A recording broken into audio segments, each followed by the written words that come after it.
యాక్చువల్‌గా mostly every year మా cousins అందరూ మేమందరం గెట్ టుగెదర్స్ అవన్నీ ఉంటుండే.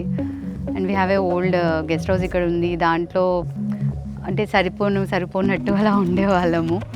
సో ఐ థాట్ నేను వేరే చోటికి వెళ్ళినప్పుడు చూసినప్పుడు అనిపించింది ఇట్లా ఒక 2, 3 రూమ్స్ అట్లాగా కట్టుకొని కజిన్స్ మీట్ అవ్వడానికి, ఫ్రెండ్స్ మీట్ అవ్వడానికి, కొంచెం టైం స్పెండ్ చేయడానికి, స్విమ్మింగ్ పూల్, లాన్ అవన్నీ ఉంటే బాగుంటుంది అనే సింపుల్ కాన్సెప్ట్‌తో స్టార్ట్ చేశాము. It has grown by itself. ఇప్పుడు మ్యాక్సిమం మనం లార్జ్ గ్యాదరింగ్స్ చేసుకోవచ్చు. We can go for destination weddings and all that also.